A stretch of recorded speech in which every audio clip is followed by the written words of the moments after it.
to Lex Reads. So in today's video, I wanted to talk about my top 10 historical fiction novels. As you guys know, historical fiction is one of my favorite genres. And I would say for the past 2 years, I have read a lot of historical fiction books and I've read some really good ones and I want to share some with you. So before we get started, don't forget to like, comment, and subscribe. All right, so like I said, historical fiction, that has become one of my favorite genres. First is always contemporary fiction, and then next I would say historical fiction. And I think the reason why I like historical fiction is because in school my favorite subject was history. And when you add some fiction to it, it makes it even better. So let's just get started.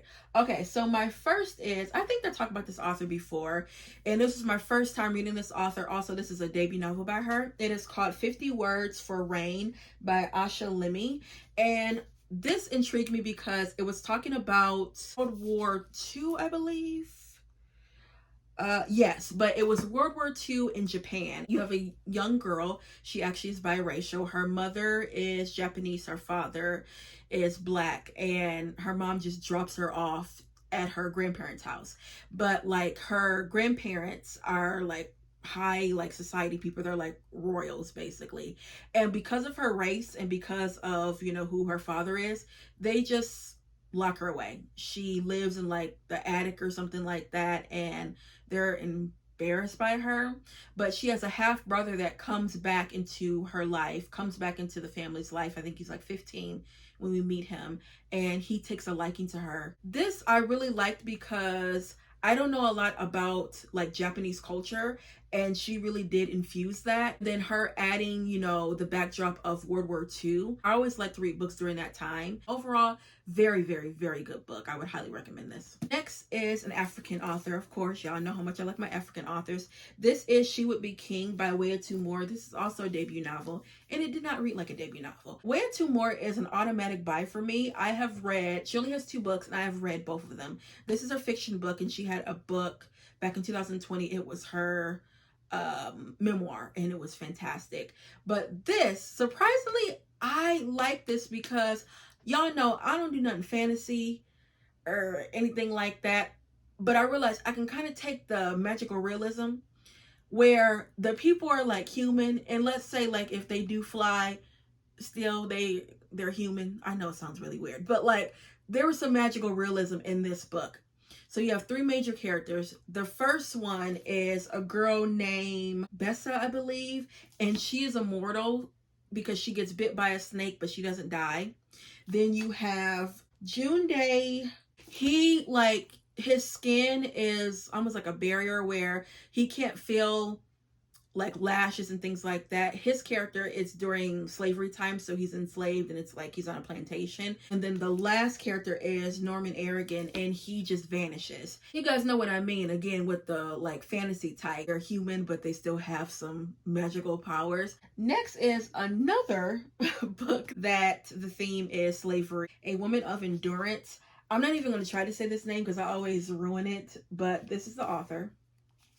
And this book, why I love this book so much, it talks about slavery in Puerto Rico. I did not know Afro-Caribbean slavery started in the Caribbeans before it made it to the US, which I did not know that. And she talks about this history. You know how like in some of the books, I know, well, for me, a lot of the books that I have read that deals with enslavement, the plantation there, it's mostly like cotton fields. In this book, it's a sugarcane, and you have the main character Polo. Polo, she has been severely beaten, almost beaten to death. She is an enslaved woman where they basically breed her. So clearly they rape her. She has a baby, and then they just sell the baby away, or if the baby might die. But a lot of times they just sell the baby away. But with her, another thing I liked about this character in the book, you know how a lot of times, again, if it is an enslaved person, they're kind of quiet, reserved, do what you're supposed to do. Polo was the opposite, okay? It was sometimes it's like, Polo, baby, you a slave, you're not free yet, so you know, you're not free. But I liked her character so much. This book was well written. Next is American Daughters by Purple Hughley. This was one of my anticipated reads this year, and it was fantastic. Purple Hughley, she is a historical fiction writer. And I have another book I want to read by her. It's about Anne Lowe, but This is talking about Booker T. Washington's daughter, Portia Washington, and Theodore Roosevelt's daughter, Alice Roosevelt. And you just see the ins and outs of them when they were younger. I did not know that they were friends, and they kept up with each other until adulthood. See their lives as like young ladies, and then you see them as they get married, and their marriages were, oh Lord. Portia's husband was so possessive, and he kind of hit her a little bit. And then Alice was just a wild child, okay? Like, her daughter is not her husband's child. She was like that, okay? This was so good because, again, you do get in the mindsets of both young ladies, and you just see everything that goes along with being, you know, the daughters of powerful men, and some of the pros and cons of it. Next is one of my favorite authors of all times, one of my favorite books of all times, and it is Bernice McFadden, Praise Song for the Butterflies. I actually did a reading vlog on this because I wanted to read this book again. I can't even tell you how many times I've read this book. I love it so much. I love the physical copy. I also love the audio version of it. Amazing. This is talking about the Chakazi system, which is, I believe, mainly in Uganda, and they're young ladies that they are they go to a shrine, which basically is like a plantation, and you get dropped off there and you have to work until basically you die. And they rape these girls, they beat them, they work them to death. And with Obeo, she ends up staying there for, oh, how long is she there? 15 years, and then she finally is released, and you see everything that goes along with it. I did not know that that was, they call it religious servitude, where you have a family member, well, you pay for their sins. So it can be something like fornication, theft, and they believe if you send a family member to those shrines, you'll be prosperous and you'll, you know, have your life back to normal, basically. And her family sent her to the shrine when she was, I believe, 8 or 9 years old. And yeah. Next is another favorite of mine, which last year, this was like my top book of 2023. And it is Dust Child by, I always get this author's name wrong. It is Nguyen Phuong Quay Mai. And this is a Vietnamese author. And this is talking about, the backdrop is set in present day, and then it's set during the Vietnam War. And you also have the children that are produced during the Vietnam War. They are called Aborigines because they're Asian and then they're Americans. And you know, you had those soldiers, American soldiers, GI soldiers, they came to Vietnam and basically discarded those women. You know, they sleep with them, the women have the babies, and then they would just abandon them. And they talk about that in this book. They also talk about bar girls, which is a form of prostitution where you would have a lot of those GI soldiers go into bars. They would pay the women, you know, to drink with them. They give them like this Saigon tea or something, and they go in the back room and do what they did. And again, it would produce children that they didn't take care of or they did not know. This, I believe I also have a reading vlog on this, and I had every emotion. I cried while reading this book. That's how good it was. Y'all, if you haven't read this book, please, please, please, please read this book. It will get you all the way together. Next is The Vanishing Half by Britt Bennett, which I didn't know that this would be considered historical fiction. And when I was looking on Goodreads, they had it as historical fiction. They also said that in 2020 it won like Goodreads Best Historical Fiction. Did not know that, but this, fantastic. This was also one of my top reads. Did I read this last year or the year before? I know it was on the list of like best books of the year. I loved every minute of this book. I have 2 copies of this book. This is my annotated copy. This is a book where I will be revisiting. It is that good, you guys. I mean, you guys remember when this book came out, everybody and their mama was talking about this book. It was all over Instagram.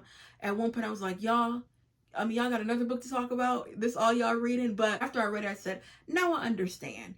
And I read it late because this came out in 2020. And I think I read this book maybe 2022 or 2023. One of those. But I read it late. And oh my gosh. Yeah. Those twins. And one in particular. Yeah. Next, oh my gosh. Y'all know how much I rant and rave about this author. Rant and rave about this book. I have 3 copies of this book. You already know what I'm going to say. Yellow Wife by Sadiqa Johnson.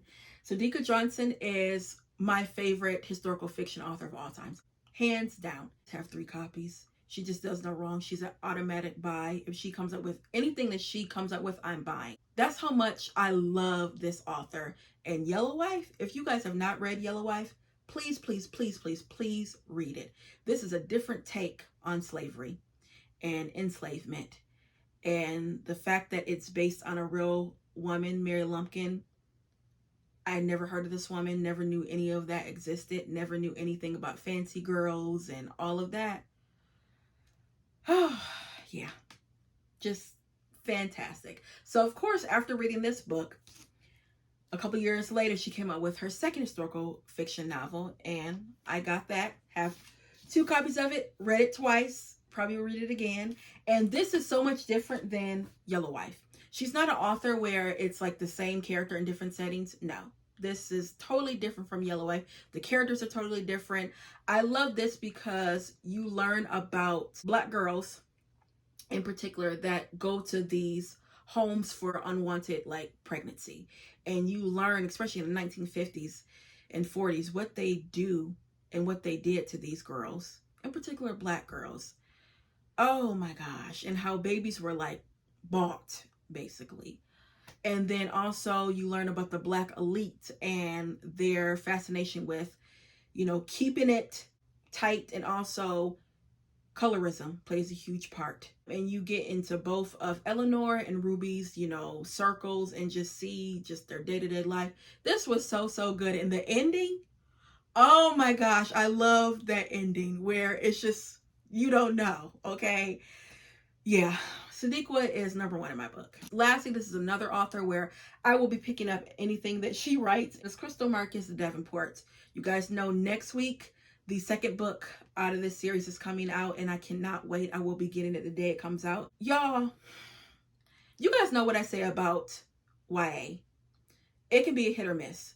This was not a miss. This was a hit all the way. And I am so excited to know what's going to happen to Olivia, Helen, Ruby, and Amy Rose, and John. I want to know, because the ending, it did leave us like, what's next? And I love the fact that you see Black elites, you know, especially during the 1900s. You know, with Blacks, you just sometimes think of like slavery and hardships, and especially during the 1900s, 1800s. But during the Reconstruction age, Blacks were thriving, okay? We had businesses, we were doctors, we were dentists, we were lawyers. And again, it's always a breath of fresh air, I say, when you do come across a book that the Blacks are not struggling, and especially financially. I loved every minute of this book. I would say my favorite character probably is Helen. I do like Helen. And probably second will be Amy Rose. Again, I'm so excited to see what she's going to do with the second book. So that is it, you guys, when it comes to historical fiction. Like I said, this has become one of my favorite genres. This is my second favorite genre. And I'm always looking for more books when it comes to historical fiction, because I'm always going to need more, always want more, and cannot wait to read more. So that's all I have for you guys. I'll be back with more Black books.